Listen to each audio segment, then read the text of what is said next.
lovely people. Welcome to my Christmas book haul. Doobie doobie doobie doobie doobie doobie doobie doobie doobie doo. Doobie doobie doobie doobie doobie doobie doobie doobie Sophie vlogs. To address the elephant in the room, I'm very aware that I posted a haul very recently where I was like, this will be the last haul in a while. I'm on a book buying ban. People bought me books for Christmas. What am I supposed to do? Not tell you about them? Nonsense. I'm very lucky. I have lots of readers in my life, and also, even people in my life who aren't readers, they tend to default to buying me books. I'm not gonna do any more preamble. I'm just gonna chat you through the delightful books that I was very kindly gifted for Christmas. I feel very lucky. So my partner got me, and I'm so excited about this one. This is Divine Might by Natalie Haynes. This is a Topping & Company signed first edition, but it is also, I don't usually care about editions of books. I'll read what I'll read. I do most of my shopping secondhand, but I really did want the exclusive independent bookstore edition because it has these lovely sprayed edges. It's actually, and also look at this. This is Petra. Oh God, what is her last name? Petra Bonar or something? Yes, Petra Bourdain, that's it. It's the same artist who did the cover for Pandora's Jar. I adored Pandora's Jar. Me and my partner are having a really lovely Natalie Haynes moment together, actually, which is why I'm particularly touched that he actually got me this book.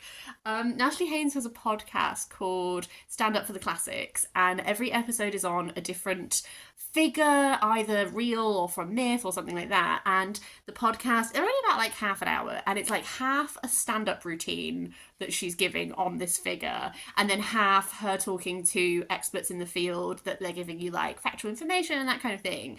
And we've been listening to them together, so we've gotten this little habit where sometimes we listen to audiobooks together, or sometimes we listen to Natalie Haynes on her podcast together, and we're loving it. I have read some of her fiction. I just love her non-fiction. I adore it. So I'm really excited about this. Divine Might, I believe, is doing a similar thing to Pandora's Jar. Yes, but she's returning to the world of Greek myth, and this time she examines the roles of the goddesses. So I'm really excited for this. This is one that I'm definitely going to try and prioritise reading very quickly because I cannot wait for it.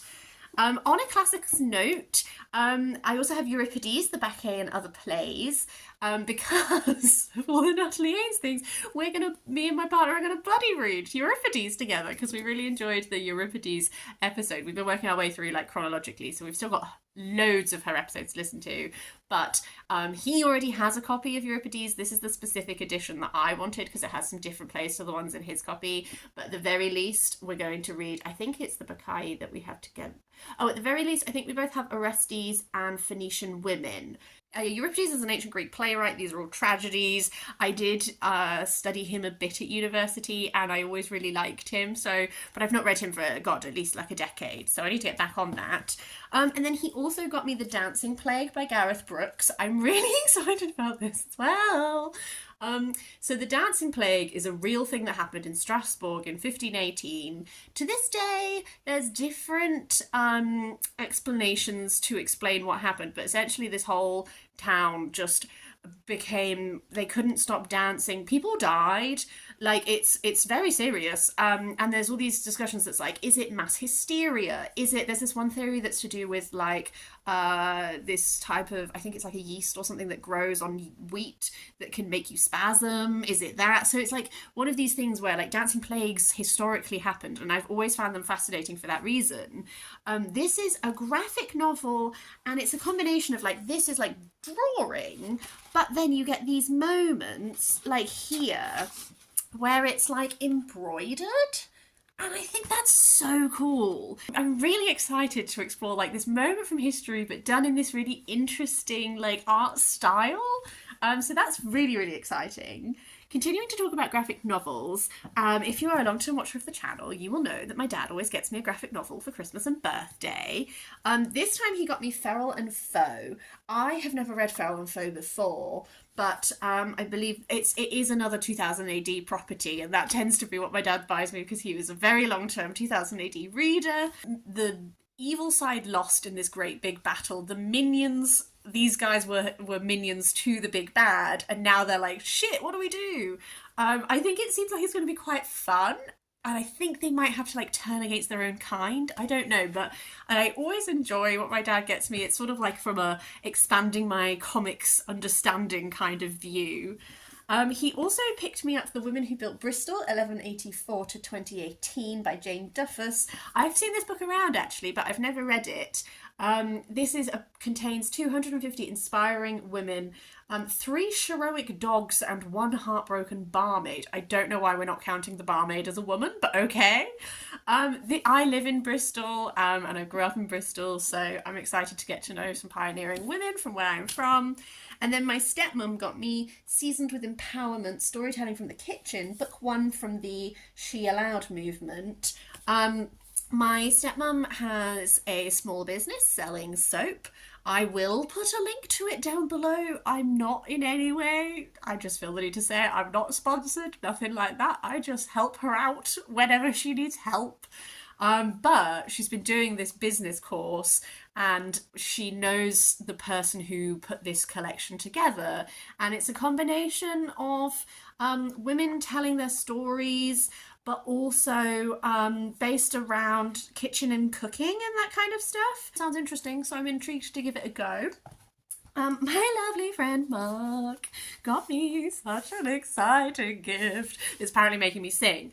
So Mark always gets me the best things. He bought me this, which is Pictures by J.R.R. Tolkien, Selection and Text by Christopher Tolkien. This is Tolkien's, like, drawings of Lord of the Rings. Like, hello. I'm so excited to go through this. I am really in my Lord of the Rings moment. I did watch rewatched all of the extended editions over Christmas while ill. I cried 8 times during Return of the King. And I normally cry, but my partner was like, are you okay? You don't normally cry this much at the film. Lord of the Rings is giving me such comfort at the moment. I find it really like, God, it makes me so happy right now. It makes me feel really hopeful. I don't know why, it just does. And I was thinking about it and I was like, I'm really intrigued because I feel like the films have sort of solidified a vision of Lord of the Rings that I do love and is very exciting. I'm really interested to see what Tolkien's vision was as a start point. Did the films draw on it, but then also compare it to other people. So like when I was a kid, I had a big poster of Rodney Matthews's Rivendell. I'll put a picture up here to show you what it looks like. I had this poster above my bed. And so I tried to read Lord of the Rings when I was about 10. I got through Fellowship and partway through Two Towers before I was like, oh, actually, no, I don't know what I'm doing. But I've always had like an element, because my dad is such a big Lord of the Rings fan and my copy of Lord of the Rings is his from when he was a kid, because he did read it all when he was 10. I don't know, I just feel such like an emotional connection with Lord of the Rings nowadays. So I'm really, really excited to go through this and see all of Tolkien's artwork and everything. So thank you very much, Mark. Very appreciated. My mum did not get me a book, but she did get me a cookbook, and I thought I would just talk about it briefly. So my mum got me the Allergy-Free Cookbook by Alice Sherwood, which is in association with Allergy UK. Obviously, I've talked a lot about how I have loads and loads of food allergies now, and life is better, but also eating is more complicated. This is a cookbook that my family had growing up, because we had various friends who were like celiac or stuff like this, and so there are recipes in this that I really remember doing, but there's loads of recipes in this that I never really explored. There's like one lemon polenta cake that we used to make all the time for my mum's gluten-free friend, and I'm really looking forward to cooking more, so I'm just mentioning it because I have, while talking about my allergies, like have spoken to a few of you about what you guys have going on. So this one I'm excited to explore further. I've got loads of corners turned down. I did buy myself one book, and I don't count it as breaking my book buying ban because it is a cookbook, but I bought myself Vegan Cakes by Sarah Hardy because my friend that I work with, before she worked where I work, she worked in a bakery. And she's an amazing baker, and she's really good on, she bakes all these things that are accommodating of my allergies, and it makes me feel so special. I'm very, very touched every time she does it. But she lent me this book because she was like, oh, this one's really good. And I've baked some stuff from it, and I gave it back to her, and I was like, I'm just going to buy my own copy. So this has a really good brownie recipe in that I've been enjoying making. I've made sticky toffee puddings from this. I have a couple of other ones that I want to try. There's a cherry black terrazzo chocolate cake, which has like cherries in it, that I want to do quite soon. So I'm just mentioning again, if you're vegan or if you're not able to have like milk and egg like me, like this is really good. It does have a lot of nut stuff in it. That means I can't have that, but you know, so does every cookbook, to be honest with you. So the next portion is, I'm gonna give up just naming who gave me things, because you don't know who these people are. My partner's family likes to do lists for Christmas. I like surprises for Christmas, and the compromise that we've built up is that I do a really big list, and so then people can buy from a list, but also it's a bit of a surprise to me, like what was chosen. So I've got 6 books. First up is He Who Drowned the World by Shelley Parker-Chan. I really loved She Who Became the Sun. I just got really swept up in it. I had a really great time. This is the sequel to it. So this is a reimagining of, is it the Ming Dynasty founder? I no longer remember. I read that so long ago now. And it's quite a military fantasy. We follow Zhu, who essentially, like, when she's a child, she's told that she has no future, and then her brother will have like a radiant, glorious future, and then he dies, and she sort of takes his place, and now she's sort of like on this campaign to become emperor, all that kind of stuff. I did try listening to the audiobook of this, and I put it on. I had to return it because and all of my audiobook holds came in at the same time.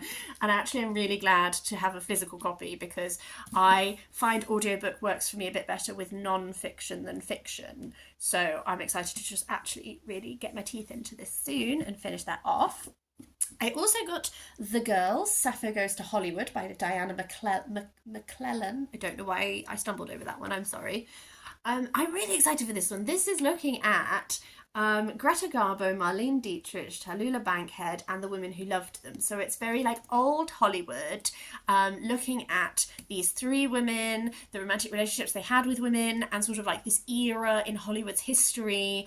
I am hoping, as well as having like a really fun, I've heard like it's not like gossipy, but I've heard that it's like a very fun narration style where you feel like you're just like sat around a table on a night out and someone's giving you like all the goss about like who's seeing who in Hollywood, that kind of thing. But as well as like that side of it, I also hope to come out with like some film recommendations, because a while ago I was working my way through like classic Hollywood films, and then I sort of put it on pause because I got distracted by life, and I would like to pick it back up again. So I'm hoping to get some good recommendations on films as well.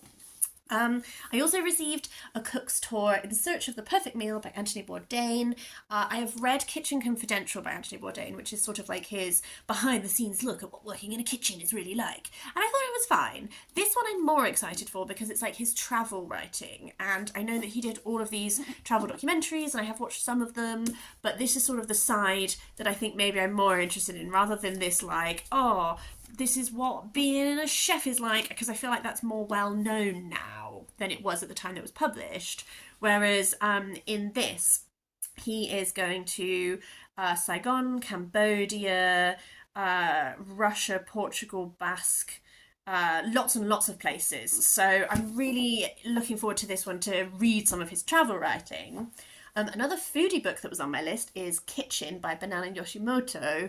I'm just going to read you the tiny sentence on the back. That's why I want to read this book.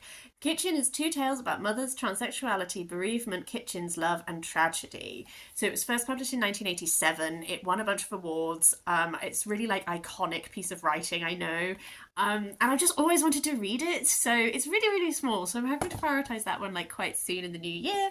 And then the final 2 books are The Light Brigade by Kameron Hurley. This is on my radar because of, why can I not remember your channel name?